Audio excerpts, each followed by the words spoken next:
Hey guys, it's Tyraku here, back with another Raid Shadow Legends video. Now, before we get into it, I want to go ahead and let everyone know we do have a Discord for the YouTube channel and the Twitch stream as well. We have a lot of beginner clans and early game clans. We actually even have a clan now that's pushing Nightmare. So if that's something you're interested in, definitely join the Discord. We have a lot of people as well that are great with helping out players at any level of the game. So if you're interested in that, do that. Join that down below. The link is in the description. Don't forget to like, comment, and subscribe to the YouTube channel. Likes definitely help out with the algorithm.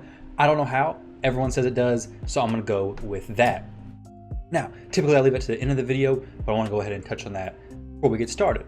But getting started, this is a video that I've actually made segmented parts of in other videos of mine in the past. So I have a bunch of videos that's like what to do with it within your first few hours, what to do within your first few days, so on and so forth, and they're mostly focused around getting to brutal campaign, getting brutal campaign completely finished, all that kind of good stuff, getting 3 stars wherever you can, so on and so forth. And I even touch on a little bit about farming your food, where to get the best experience, which the best experience in silver ratios is from 12-3. That's mostly where everyone farms. 12-3 brutal is basically where you're going to be farming. Once you clear everything, you're going to be farming that stage forever. And I mean, you typically want to get your starter champion to 61st, but this video is not going to be about what to do when you first start the game. Instead, I want this to be more about what to do when you've actually finished brutal campaign and you want to get better gear for your champions and so on. So like you actually want to progress, say, through like the dungeons. You want to go through Dragon, you want to go through Ice Golem, you want to go through Minotaur. So a lot of people I see, they get in their head, they think, okay, so I've done all of Brutal, so let's jump into Dragon. Let's go ahead and farm the Dragon. Because I mean, we go over here and look, we got some pretty awesome gear sets over here. We got Lifesteal, which is amazing against the clan boss, speed, accuracy. Dragon definitely drops the best gear for the most, like, the broadest audience of players. Obviously there's spires and everything like that, but Dragon drops the most high quality gear. So this is the main dungeon you're gonna be farming when you want gear. However, don't get it twisted. You don't want to do Dragon. You probably are going to want to wait to do Dragon a little bit later than you even think you are. So I've seen a lot of people say, okay, I've been doing Dragon 11, but I'm not getting any good drops. Well, that's because, let's look at Dragon 11. I mean, you get 4 to 5 star pieces of gear. This isn't bad. I mean, this is decent gear. However, you have chances on getting gear from any of these sets over here on the left side. Dragon 11 costs 12 energy per run. So you're spending 12 energy with the chance of getting a toxic piece of gear with attack flat stats on your boots, which translated into plain English is straight to the trash. I mean, you're getting rid of that thing. Like, you're not going to use flat stack attack boots, especially not from a toxic set. A lot of these sets are really good, but I want to show you something better that you can do to actually help progress your account even more. Now, this is assuming that you went through Brutal Campaign. You have one 6-star champion, most likely, maybe 2, pushing 3 6-stars. I'm going to show you this account right now and what I've been doing. So I have 3 6-star champions currently, and this account is to the point where I'm almost transitioning into actually doing Dragon. But as you can see, inside this account, I can do up to stage 18 on Dragon on auto. So I typically tell people don't farm anything less than 16, because at stage 16 and beyond, you don't get the bruise and the mystery shards to drop anymore. So you're just getting gear and some ancient shards, which are limited to like 5 a month, but you're getting just gear. So if possible, don't farm anything less than 16. But I'm actually not gonna be farming any Dragon whatsoever for quite a while, and I'll show you why. In the beginning, the most important thing for your account is 1, getting 6-star level 60 champions, so leveling food. But you also really want to focus on getting good gear for your champions to help them progress.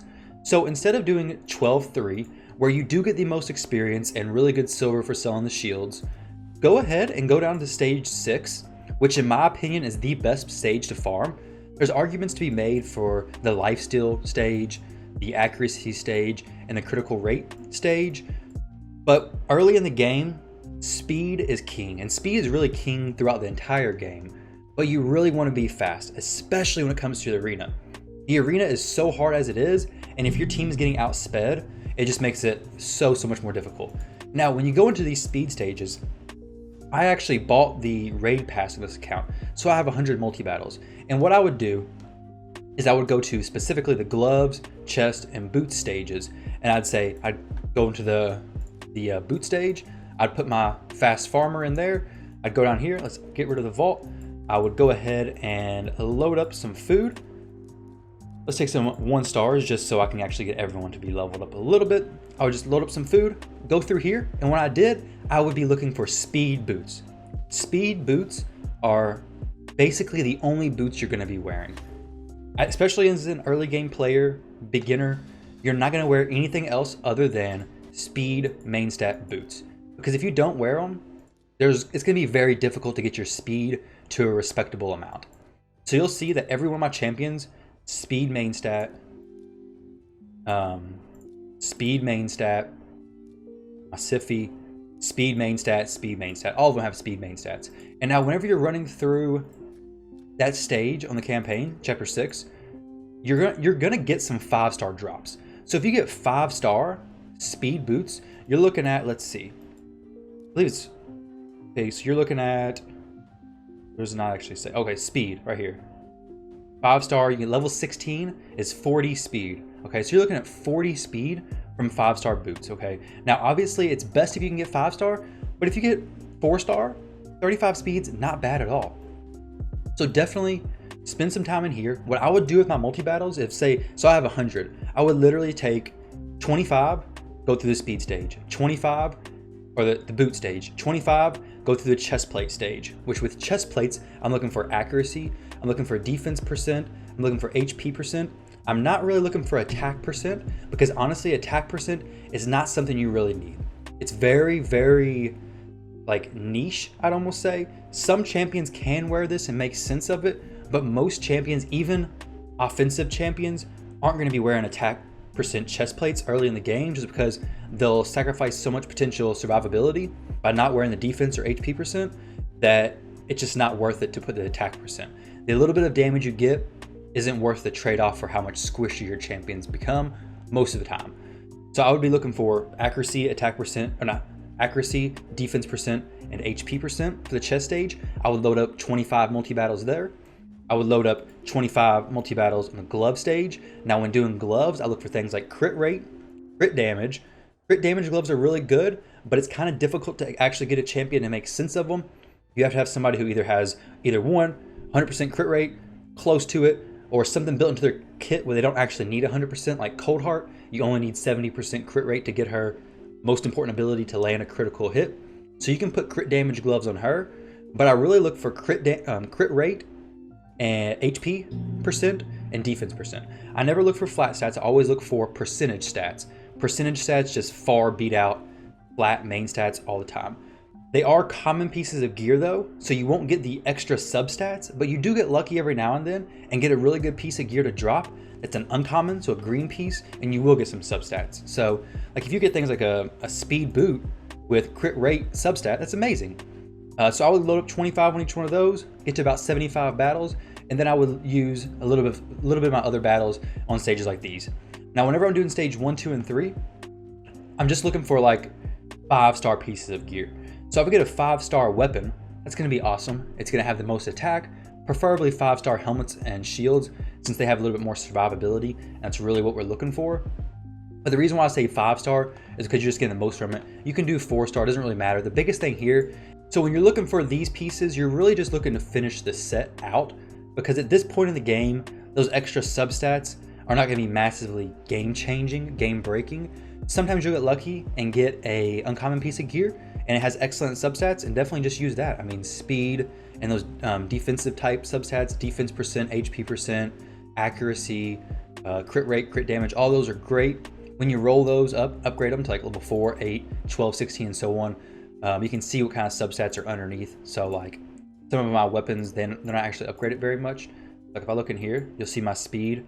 I highlight this one. I just rolled it there because I was looking for a good weapon to put on somebody, but it didn't roll a substat on the first one that I would actually want. We'll roll some more. I mean, this could turn into a really good piece to actually put on somebody. Like if this was a speed roll, that would turn us into a really good piece. I could throw it possibly even on my Siphi, who I need a lot of speed on, because it's crazy how much speed you actually need to, oh, look, perfect. Let's see if Siphi could use that. So it's like, it's crazy how much speed you actually need to go first in the arena. So this weapon on Siphi right now is good, but this weapon, this extra 4 speed could actually push me up to the point where I go first more frequently. So I may actually look into swapping these out. I mean, it's 5-star, 5-star, losing a little bit of these stats, but these stats would actually be better on somebody like my Skull Crown. I mean, now we got 243 speed. Doesn't seem like a massive jump, but it definitely helps out. So our Skull Crown already has 100% crit rate, so we actually don't need that weapon, I don't believe. Let's see if it changes much. Now we just get a little bit. No. So this isn't good for Skull Crown. Maybe it's good for Sinesha, but definitely I can use that new weapon that I have freed up on somebody else. And that was just from doing that speed stage earlier on. So honestly, I spent a few days worth of multi-battles doing just the speed level. This goes for all of them though, but you got an idea of what stats I look for on the gloves, chest, and boots, and I would definitely run those stages mostly because it could take you 20 pieces before you get that chest plate with accuracy that you're looking for to put on your Kale, because he doesn't have enough accuracy to actually land his poisons on the clan boss or wherever. It could take you 20 runs to do that. Whereas these top row of items, they don't have different main stats. They all have the same flat main stat. So with these, you're really just looking for like 5-star preferably, 4-star works. You're just looking to get this little set bonus. So like 12% set speed is awesome. For the crit rate, it's at 12% crit rate. Early in the game, these set bonuses are a little bit better in my opinion, because later on in the game, you'll be farming dragons. Like whenever you get to dragon 20, able to farm between 16 and 20 regularly, you'll actually be getting these kind of substats. But early on, the energy exchange just isn't worth it in my opinion. I mean, you can do 2 of these stages for every one of the dragon. Not only are you getting the potential of getting better gear, but you're also leveling your champions up while you're doing it. So you're taking through your speed campaign farmer along with 3 food champions to get somebody else leveled up. So you're killing basically 2 birds with 1 stone by getting better gear plus leveling up your champions, which is the main focus you should do. Like, I'm not really going to push dragons to dragon 20 until I can get at least 1 more 60, possibly even 2 more 60s, because it's a massive, massive, massive game changer when you actually have a full team of 5 6-star level 60 champions fully ascended. It makes the game just so much easier. So if you're stuck in the game, don't know how you can progress, you're thinking you need better gear, take a step back. You probably don't actually need better gear. You probably need your champions leveled up a little bit more and just better main stats on your gear and better organization and optimization of the gear that you already have. It's crazy how much you can do when you have the correct main stats on your pieces of gear and how much your champions go from basically 0 to hero just like that. So hope you guys enjoyed this video. Hopefully it was helpful, especially if you're struggling with anything like this. I know we have a lot of people, I've seen it on Twitch, YouTube, everywhere, who are struggling with things like this. It's a simple fix once you actually realize what's going on, but it's kind of difficult to see when you're always focused on brutal, chapter 12, stage 3, just farming experience like that. So drop it down to stage 6, get a little bit more out of your energy expenditure right now. A little down the road, you won't have to continue farming this stage no more. You'll eventually get all the pieces you need. So thank you very much for watching this video. Don't forget to join the Discord down below. Like, comment, and subscribe if this video helped you out. Leave any questions down below as well. And I'll catch you guys in the next video. Thank you very much for watching.